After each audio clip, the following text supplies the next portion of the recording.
Hi, my name's Jody Green. I am an urban entomologist and I'm an extension educator with the Nebraska Extension in Douglas and Sarpy counties. And today we are going to talk about spiders.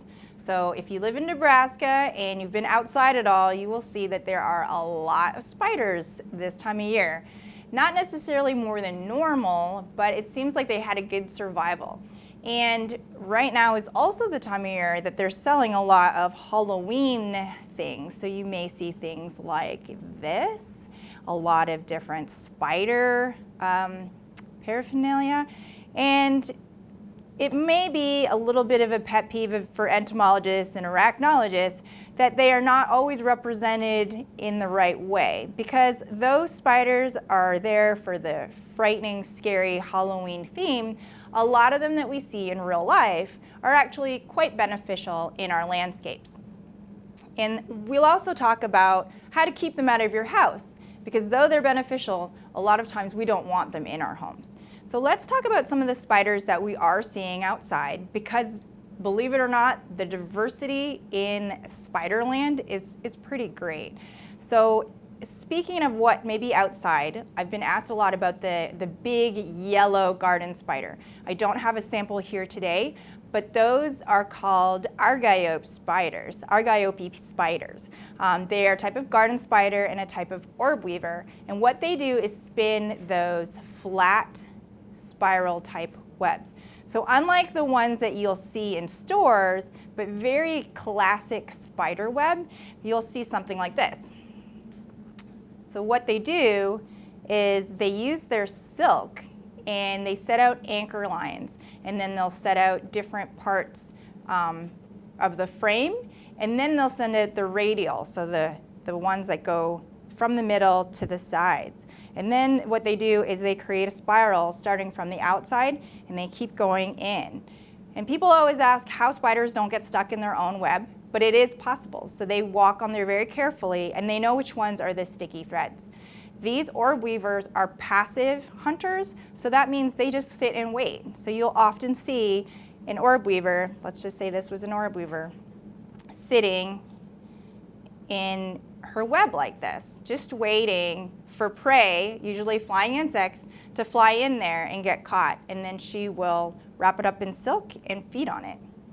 Here is the orb weaver that I took from my garden today. She's a little bit rolled up, but some orb weavers actually consume their silk and make a new web each night. So they don't want to waste that protein and all the silk, and so they'll do that. And I know that some webs are strong enough that they can catch a cicada in there. So that's a pretty good meal for an orb weaver. But orb weavers have that bulbous, kind of round abdomen, and that's how you can tell it's an orb weaver. And anything makes that type of spiral web could also be considered a type of orb weaver. Some of the other spiders that we see right now are the grass spiders. Sometimes we call them funnel weavers because they've got this flat sheet, and what happens is that insects or prey will fall into that sheet, and it's not very sticky, but they'll run out and they'll grab that prey. And I have a sample right here. So these are grass spiders. Often you can't see them because they're in that funnel. So it's a flat sheet web with a funnel at the end or the side or even the center, but they're hidden in there. And sometimes they'll actually use pieces of your home or structure and hide in there. So this one actually I found, and its end of the funnel was at the end of a rolled up leaf in the garden. But these are very prominent right now, and when you look at them, you may think that they're a wolf spider, but wolf spiders don't spin webs as well. They have their spinnerets, or where their silk comes from, is very prominent and very long. Some other spiders that you may see are cobweb spiders, and I've got one right here. They spin messy webs, and you can see them there, and they often have a bunch of egg cases in there, or egg sacs. They're little brown, little balls. So spiders all have two body parts. They've got 4 pairs of legs. They're able to produce silk, and they do have venom. People worry that spiders are poisonous. However, they're not poisonous. Nothing is poisonous unless you eat it or lick it.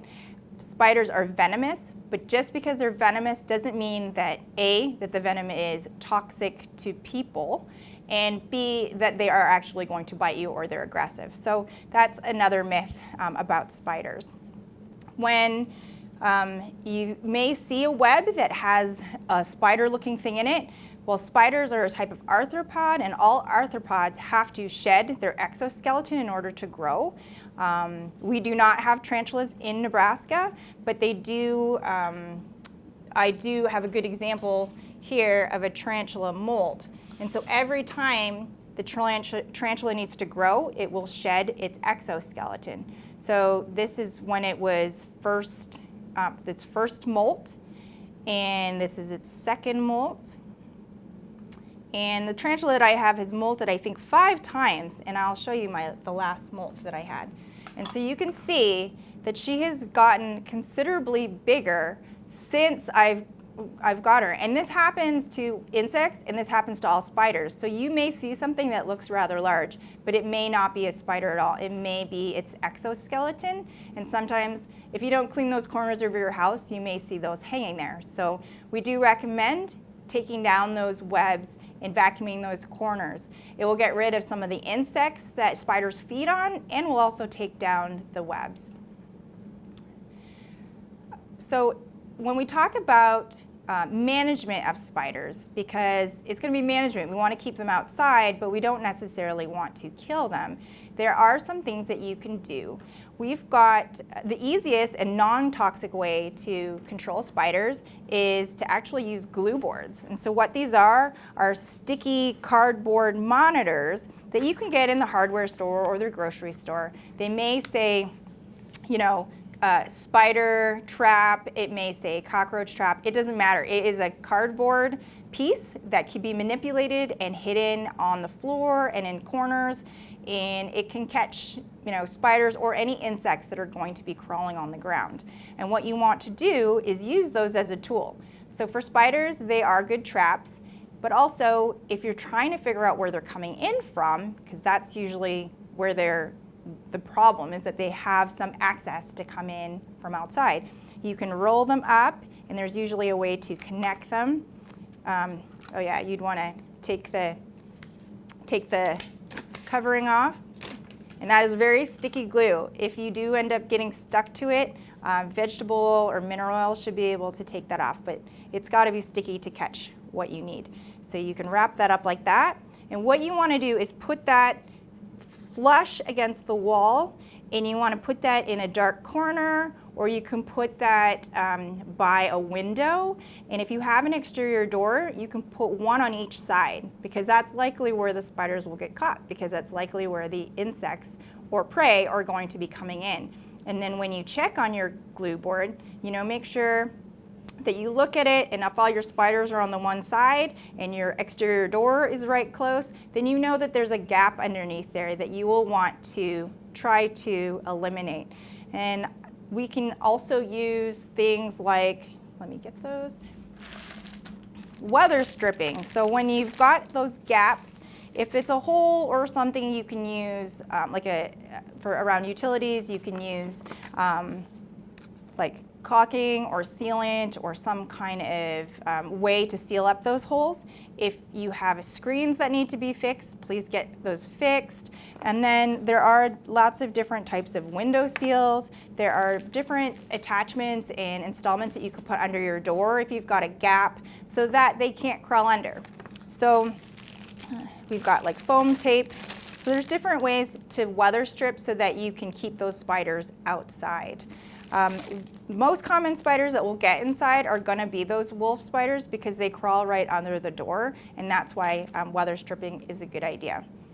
When it comes to being on the outside of your home, you may want to use something like a spider brush. So it just is an attachment that goes on the end of like a mop or a broom, and you go around and you just go in the twirling motion, and these little bristles, and they're long, they'll get in and around all like the siding and around the lights, and it's very soft, so it won't ruin, you know, the plants or the the building or the structure or anything on the outside of the features, but it'll knock down those webs and get those spiders out. And if you annoy them enough, maybe they'll leave.